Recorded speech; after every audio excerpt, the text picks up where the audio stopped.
Hi boys, it's me again, just your average girl. Look, I may be a biological female, but I do hope that, just for this video, we're able to converse as men.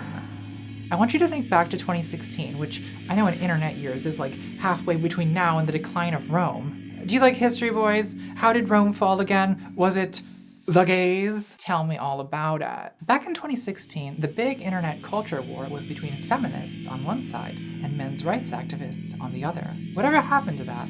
These days it's as dead a meme as, I don't know, Harambe.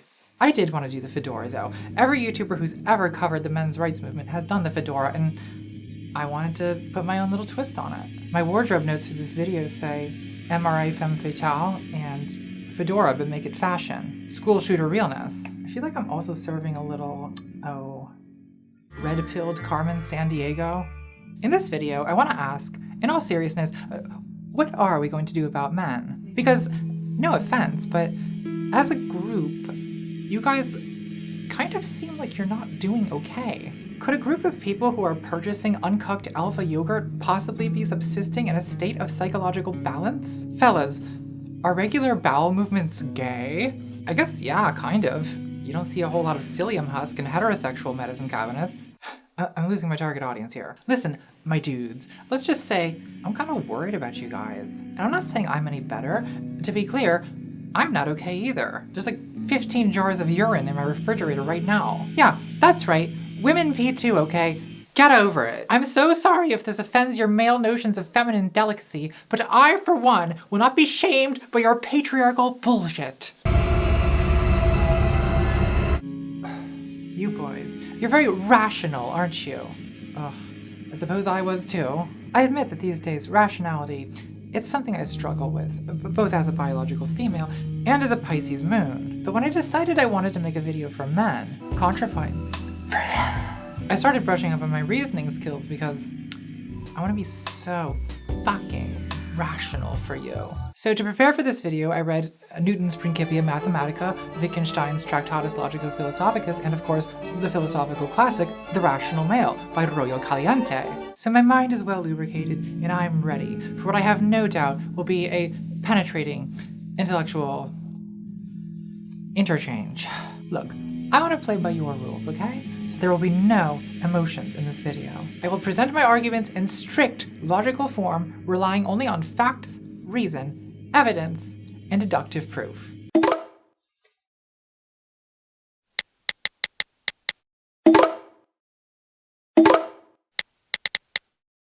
Actually, you know what? Fuck that. Let's listen to house music and do sex drugs.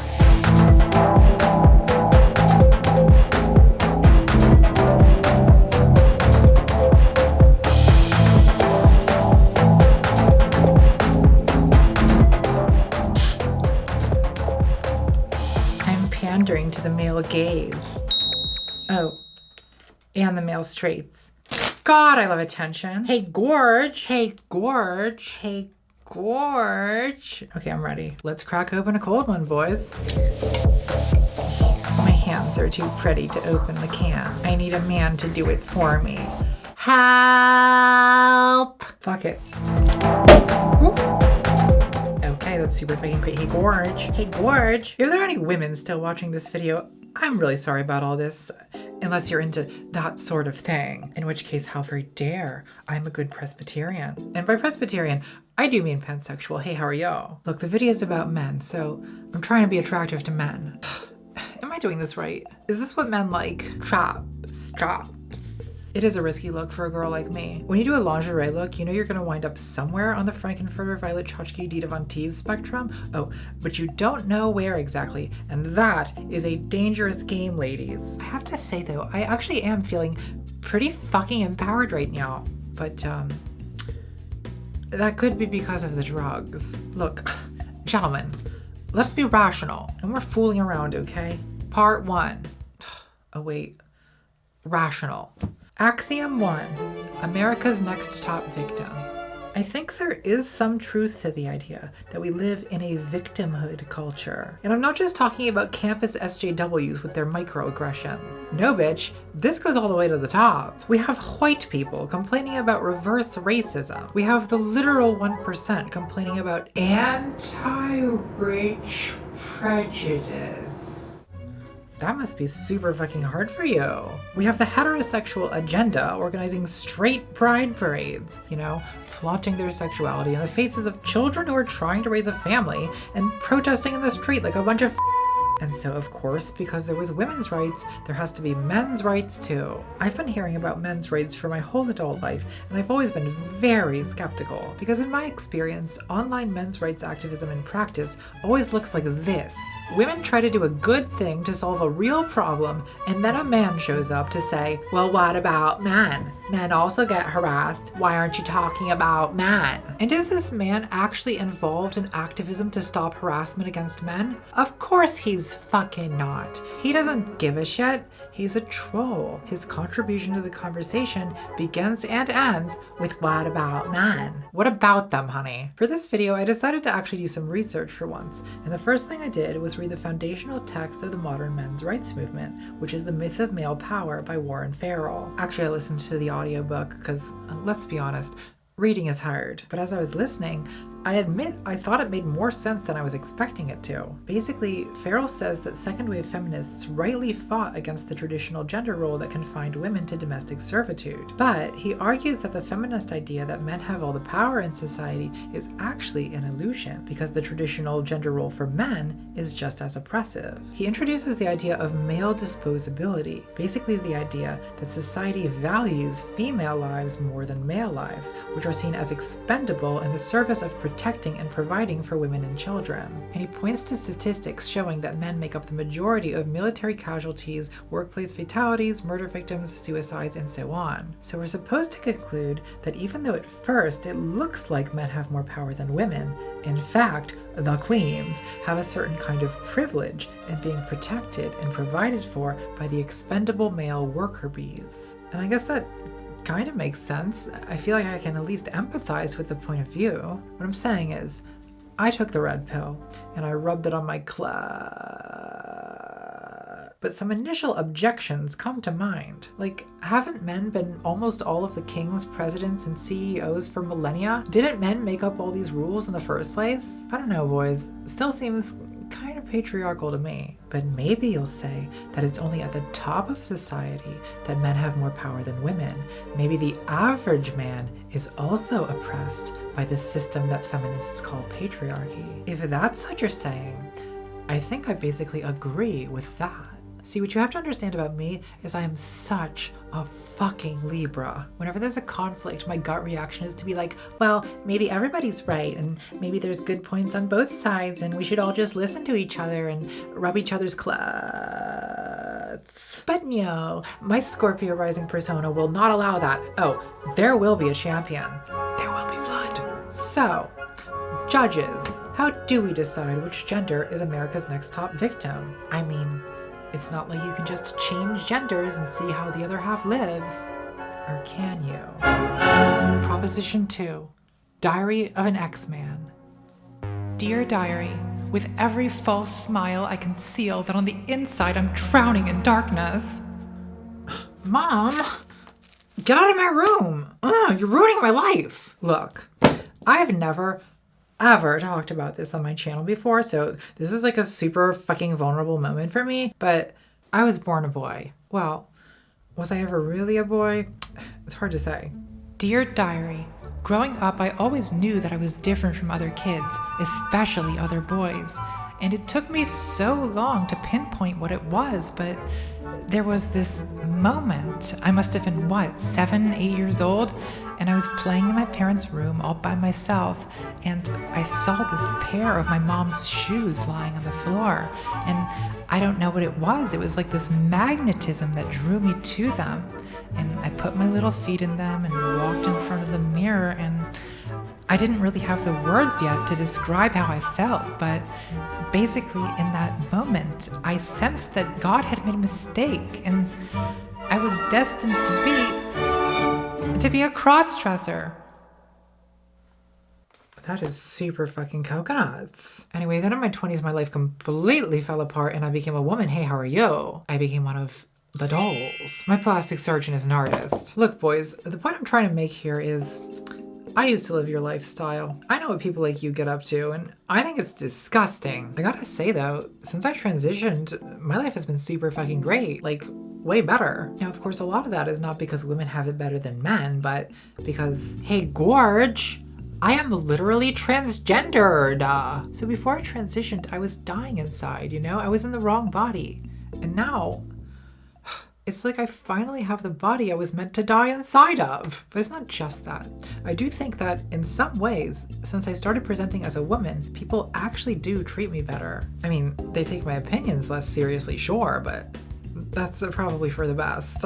Now, before using my personal experience as any kind of evidence, I guess I should say a couple caveats. Caveat 1 is that most pre-transition trans women are not like other boys, and most of us were not living the business class male experience by any means. You know, it's a lot of drunk melancholics, tormented sissies, secretive transvestites, poets, you know, that sort of thing. Caveat 2 is that my trans experience is not the trans experience, and I do have a lot of other privileges that made things go super fucking well for me. Hey, how are you? Don't you just love it when someone checks their privilege in a way that's actually just bragging? You know, it's super important for me to acknowledge that I've been so successful and I've come so far, in part because I'm white, and I'm skinny, and I'm young, and I'm blonde, and I'm rich, and I pass, and I'm educated, and I'm popular, and my plastic surgeon is an artist, and my boyfriend is really rich and hot, and I come from a pure Aryan bloodline. And part of what makes me so enlightened and so compassionate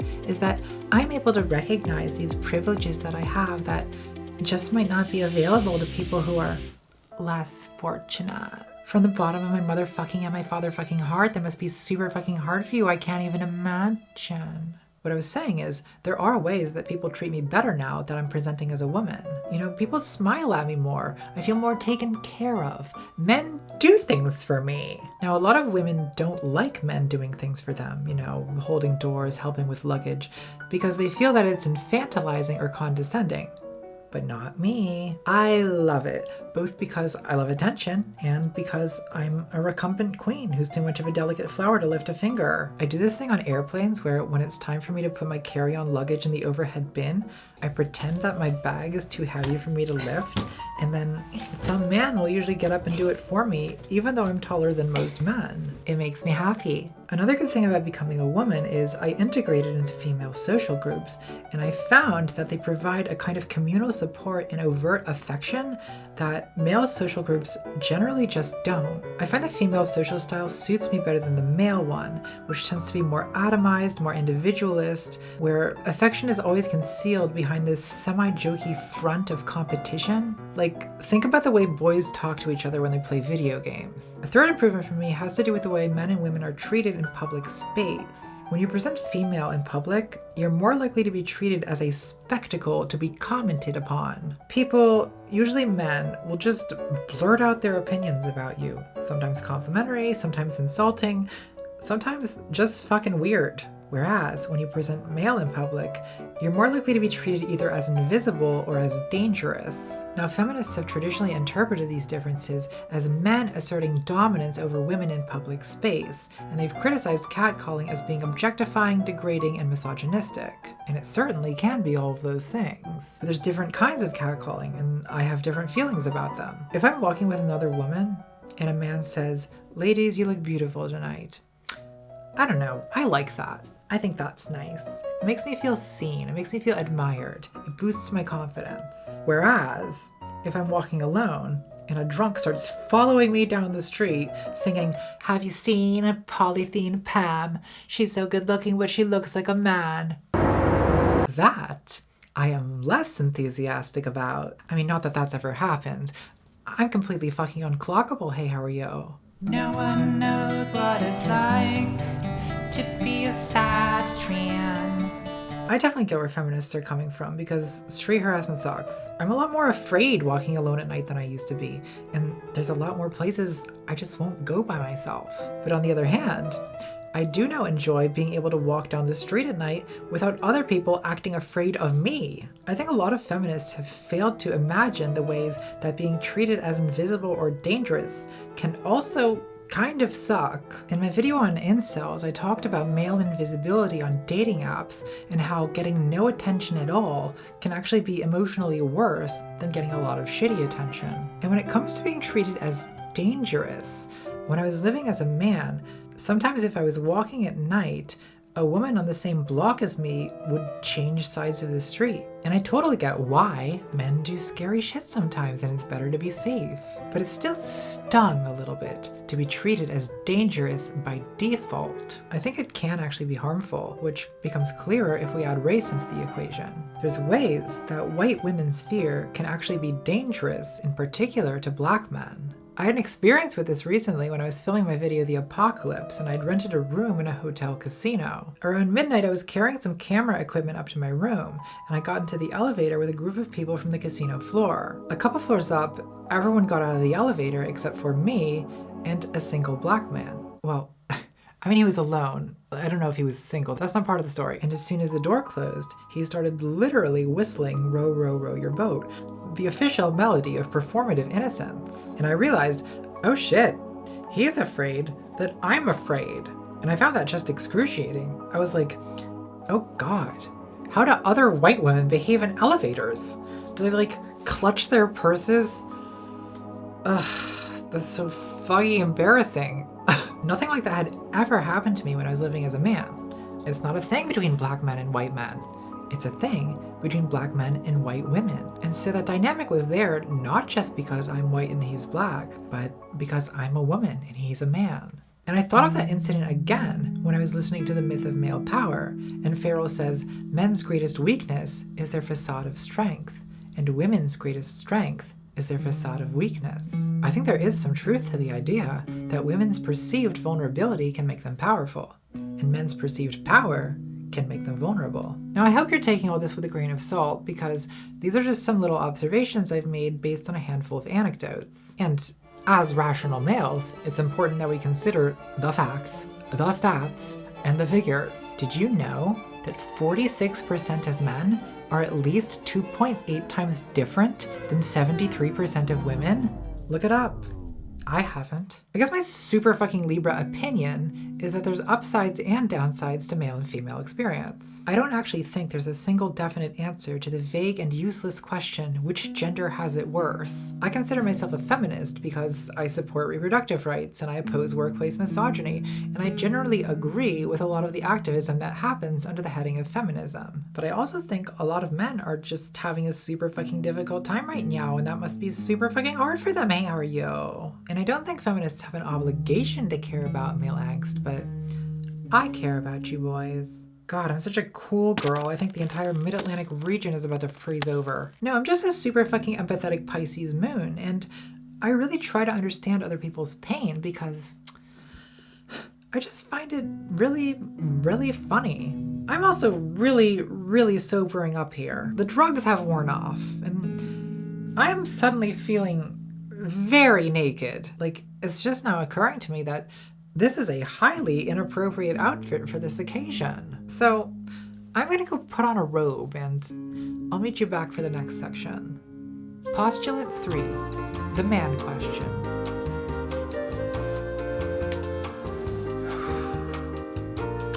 Hi boys, etc., etc. Hey, how are you? For the last 3 years on this channel, I have been your Virgil, leading you through gender hell. Pickup artists, gender dysphoria, incels, radical feminists, non-binary genders, men's rights activists. It seems like everybody's having gender trouble. So what do we make of that?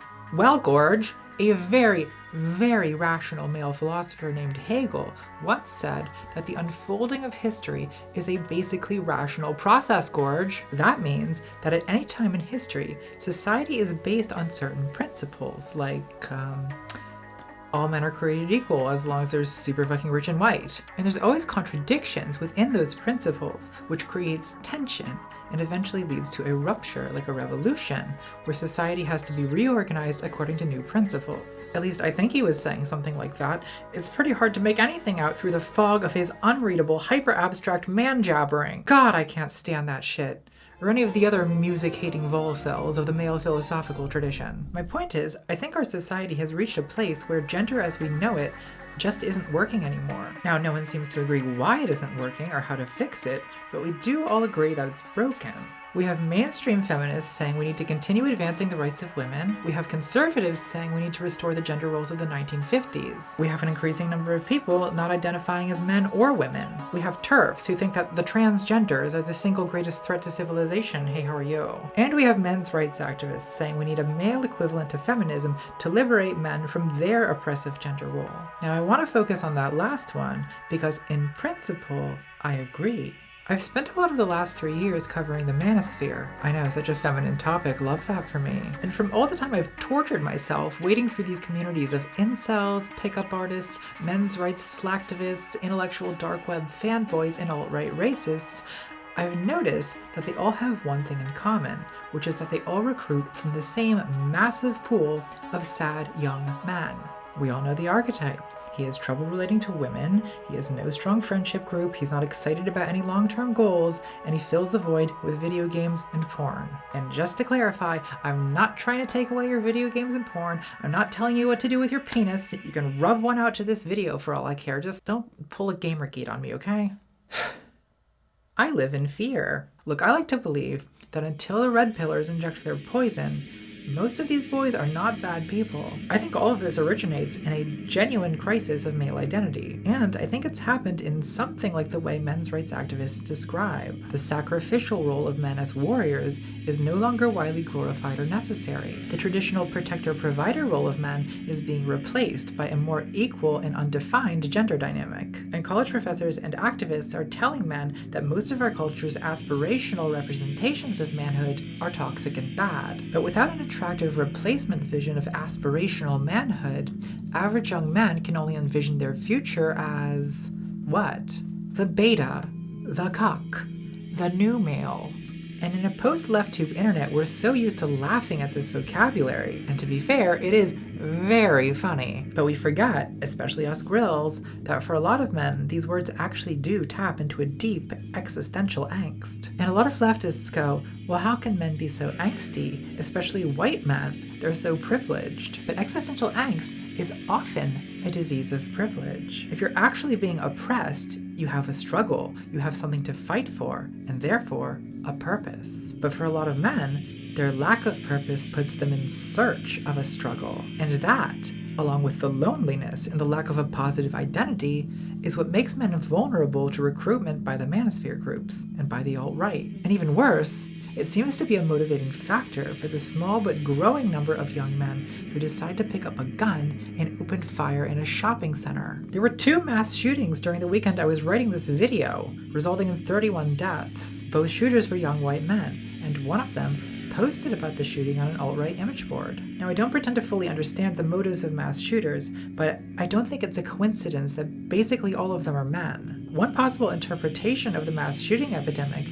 is that these killers are trying to resurrect some horrible parody of ancient masculine glory, and therefore to be seen and recognized as men by unleashing Homeric violence in a fucking Walmart. And of course there's also the racism of the alt-right killers, and the wounded sexual entitlement of the incel killers. But that racism and that sexual entitlement are learned, and men in the throes of a masculinity crisis are more receptive to learning it. So you can try to take down their forums and ban their accounts and deplatform their events, but as long as this male identity crisis goes on, I don't see any end to these problems. Theorem 4. What do?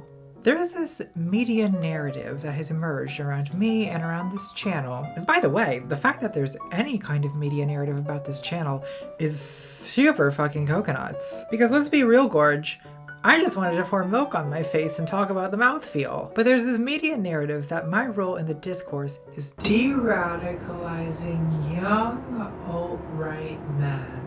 And it's true that if you read the leftist YouTube fan subreddits, I used to be alt-right posts are so common they're considered cliche, and some of them cite me as an influence in changing their politics, which I love for them and I'm super fucking happy about it, but it's also a lot of responsibility. They're my boys. And I worry about my boys, because in reality, it's not like they go from far-right extremists to complacent centrists. No, most of them go far left. A lot of them become communists or anarchists. So I watch them go from far to my right to significantly to my left. It's not really de-radicalizing so much as re-radicalizing. And I think it's definitely an improvement, but I still worry it's not going to be enough. I worry about my boys, because I don't think that the left yet has a final solution to the man question. Oh no, that was worded poorly. You know, there's kind of two options the left has for disillusioned men. The first is the Marxist promise of economic revolution. We say, well, actually, yes, you are oppressed, but you're oppressed because of your class, not your gender. So just join the revolution. It's gonna be super fucking crazy. We're gonna overthrow the bourgeoisie, meow, meow, smash, no voting, and then things will be better for you. Now, I think that has a couple limitations. One is that I look at the far left and I see a bunch of people who spend all their time accusing each other of abusing moderator privileges in closed Facebook groups. And I'm concerned that might not succeed at ending capitalism, meow meow. Like, definitely vote for Bernie Sanders or Elizabeth Warren or whoever, but if you're investing all of your hopes in a capital R revolution, I worry that can become like waiting for Godot, or waiting for the rapture. So we do need political change, but I feel like I'm failing my boys if I'm somehow giving them the idea that revolution is their only hope. Because here's the other thing, even if we did succeed ending capitalism, there would still be gender, and my boys would still need some model of what it is to lead a good life as a man. Now, the other option the left has for disillusioned men is the feminist tranquilizer. We say, look, toxic masculinity is the reason you don't have room to express your feelings, and it's the reason you feel lonely and inadequate. So while feminism tells women you hate your body and you're constantly doubting yourself because society did this to you and needs to change, we kind of just tell men, you're lonely and suicidal because you're toxic. Stop it. We tell them they're broken without really telling them how to fix themselves. I think what we need is a new, positive ideal of manhood, which I don't think is something that women can create for men, even if they wanted to. And honestly, the best way for that to happen may actually be some kind of men's movement. But on the left, the whole idea of a men's movement is basically taboo, because the men's movement we all know is basically just a backlash to feminism. And at worst, it's just straight up misogyny. And look, boys, I understand that being lectured about manspreading for most of 2015 was super fucking hard for you, and you're still mad about it, but posting endless outrage porn about false rape accusations and paternity fraud isn't actually going to make life any better for you. Because yes, those things are horrible when they happen, but they're not systemic issues that affect most men. I think what would actually improve life for most men is a positive ideal of 21st century manhood, but that's not something I can give to you because, in case you hadn't noticed, I'm literally a fucking woman. I can't mom you through this one, boys. You're on your own. You have to help each other. So find each other in the comments section, meet up on Reddit, make friends, clean your room, leave the house, fuck each other. I don't know. It's worth a try. And failing that, you could always throw in the towel and become a woman. Worked for me.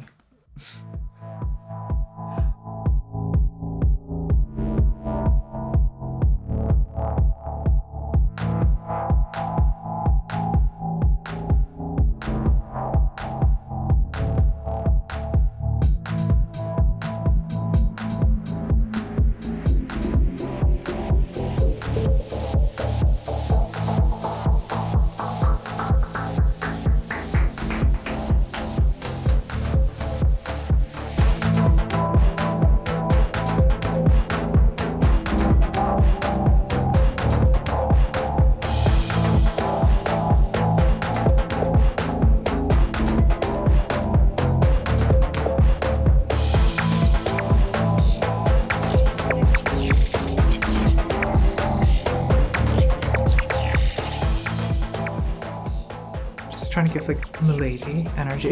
Yeah, it is. It is English. It's very John McClane, very Quentin Crisp, very aristocrat. I'm super fucking naked right now. That's crazy. That's super fucking crazy. According to traditional gender roles, men are useful for their labor and women are useful for their wombs. Well, I'm a woman without a womb, so I guess I'm useless. But I'm beautifully useless. Ugh, I'm a work of art. The problem with our society is we've turned men into women. It's disgusting. As an ally to men, it's not my place to speak for them or speak over them, but I just want to use my platform to uplift some male voices who might not have as many subscribers as me.